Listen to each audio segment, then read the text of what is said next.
Okay, so today we are going to take what we were doing yesterday and just take it one step further. So yesterday we were building these tables from the real world situation that we were given and just computing the cost of whatever's in column 1 and column 2. This was our constant. Okay, so this one was the same on every single one, and then we added them together and it would equal our final cost. We talked about working backwards, so that's all in yesterday's video. But today we're going to still do that, but we're going to take it one step further, and we're going to try and write an equation that represents all of this computation that we're doing here. And eventually, we won't need the table anymore. We'll have an equation that represents the situation, and we can just use the equation over and over however we need to. Okay, so we're going to try and make that jump. So today we're just going to make the connection, and then we'll make the jump straight to the equation. All right, so some of this is going to seem like a review from yesterday, and then we'll translate it into the equation. So number one, you have a rental car. It's $30 a day, 25 cents per mile. Now, first thing you want to do on all of these is figure out the constant. Now, it's always 25 cents per mile, but in every situation, the miles are going to be different. So this is not the constant, even though it's always 25 cents per mile. What is the constant is the $30 per day. That every situation, it doesn't matter how many miles you go. Okay, it's $30 a day. So our rental rate here is 30. Let's go ahead and put it all the way down. Now the cost of the miles is 25 cents, and the only thing that changes is how many miles you took the car. But no matter what, it's 25 cents. We talked about that's the coefficient. That's what's getting multiplied by the variable. Now the variable is the actual miles because they change, they vary. So on every single one of these, it's going to be different. Now we know here that it's 1 mile, and we know here that it's 1,000 miles. And if it's 25 cents each, we're just going to be multiplying. So 25 cents times 1 is just 25 cents. And then if we want our final cost, we're taking the cost of the miles plus we got charged that rental rate, and that's going to equal our final cost. So altogether here, this is $30.25. And so if we jump down to the 1,000, 25 cents times 1,000 is $250. So $250 for the miles, $30 for the rental, and that's a total of $280. Okay, we've also talked about working backwards. So to work backwards on these, if we added 30 to get 105.75 or to get 200, let's start with 200 just because it's easier. If I added 230 to get 200, we need to work backwards and think about what was it that was added with 30 to get me 200. Well, to do that, you just work backwards and subtract. So 200 minus 30 is 170. Okay, so that was the cost of the miles. That doesn't tell me how many miles. It wasn't 170 miles, but that was the cost. So it was 25 cents times something to get me 170. 25 cents times the number of miles. So if I want to work backwards, I got to do the opposite. So this was multiplication producing 170. So I'm going to divide to go backwards. So I'm doing 170 divided by 0.25. All right, and that is 680. That's the miles. So here I'm doing 105.75 minus 30 to go backwards. That's 75.75. And again, that's not the miles. That's the cost of the miles. So if each mile only costs 25 cents, okay, then I did a lot more miles than this. So I need to divide. 75.75 divided by 0.25. And that's going to be 303. Okay, now I just want to express all of this as an equation. So instead of using a table to fill this out, I could use an equation and just plug in for the correct variable. Now, we're just going to take this piece and this piece and this piece and just translate it to an equation. So this piece right here, every single time it's 0.25. So we're going to write that.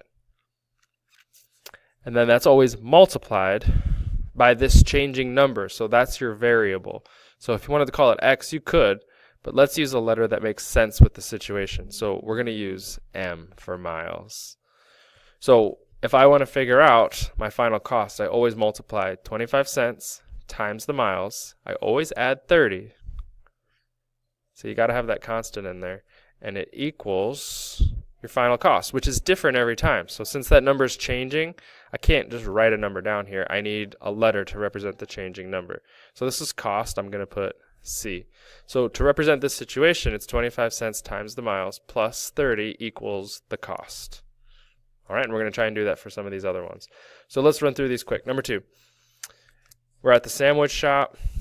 For each order, there's a $15 delivery fee, so that's every time, doesn't change, plus $4.50 per sandwich. So every order is different number of sandwiches, but the delivery fee is always the same. So this is plus 15.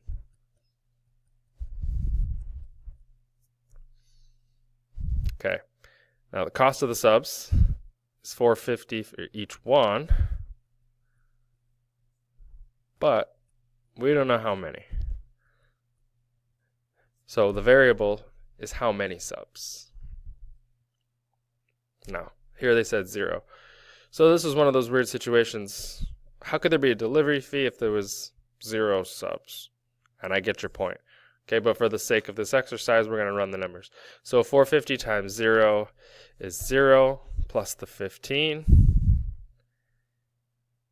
It's going to be $15. But again, I understand if there's a 0 for the subs, how could there be a delivery fee? Now let's run to the 10. So if it's 10 subs that you're buying and you multiply it times 450, it's going to cost you $45 for the subs plus the $15 delivery fee. So final cost is $60.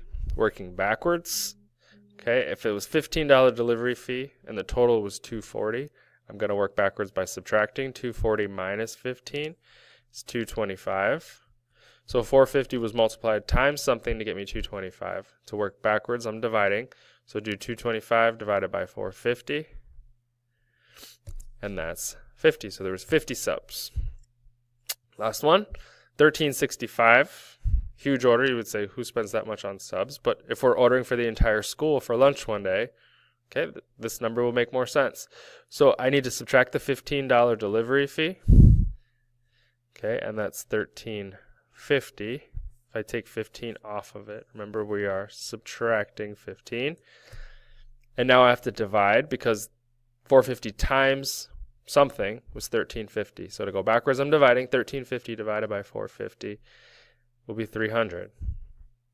And we have more than 300 students in this school. So this is a good representation of some kind of situation like that. Now, let's write the equation. This is the new stuff for today. This piece plus this piece equals this piece. So every single time it's 450. That number is getting multiplied by the subs or the sandwiches. So we can use an S, but you do need to be careful because an S is going to start to look like a 5. So just be neat with it. Little s plus the $15 delivery fee. It never changes. So we can use that number. Equals the final cost, which changes. So I need a letter to represent the changing number, and we'll just use C again. Okay, number 3. Electrician is called. It's $100 for him to show up. That's your constant, plus $30 per hour. So every situation is different depending on the number of hours, but the service charge is always the same. So it's always a plus 30. Nope. Plus 100. Sorry. So let's go ahead and just throw that right in our equation. It's going to be something plus 100 equals. The cost is changing every single time. So we've almost got that equation built now. So the cost of the hours is $30 times however many hours the situation says. So 30 times something. So let's do the ones they gave us the hours. For 3 hours, that's going to cost $90 plus the $100 for the service call. So altogether that equals $190. If it's 6 hours, 6 times 30 is 180.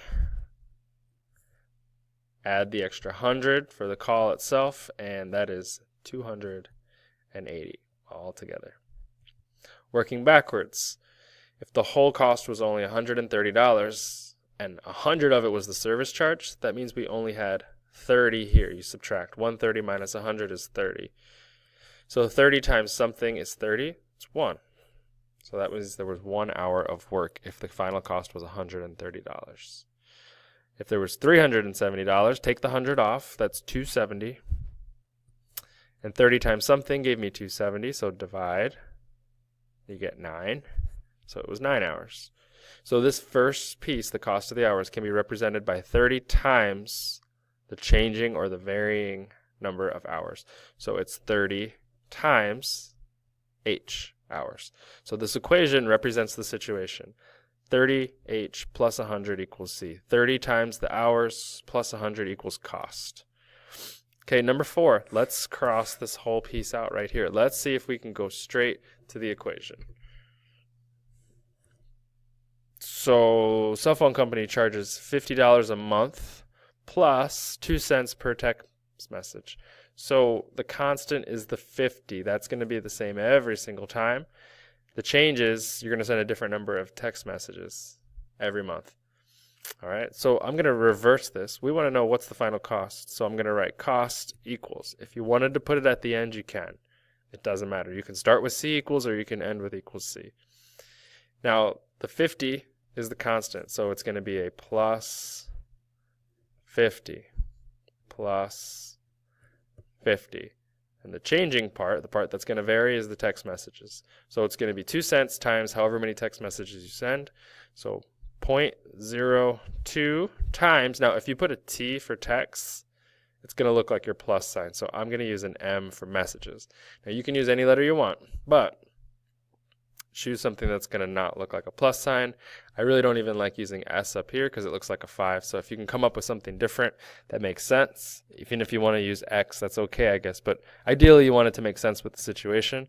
But if it's going to start looking like a plus or a 5 or a 6 or something like that, if you're going to use the letter B, then choose something else. All right, and down here, this is also 0.02 M. So these say the same thing. It's just flipped. You actually can write it. Also, you could put the 50 up front if you want. It's 50 plus 0.02 M. You can do that as well. Okay, so you're adding. The order doesn't matter. You can start with the 50, or you can put the cost of the text first, or you can reverse it. And it's always going to equal C, and that equals C for final cost can go at the beginning or the end. It doesn't matter.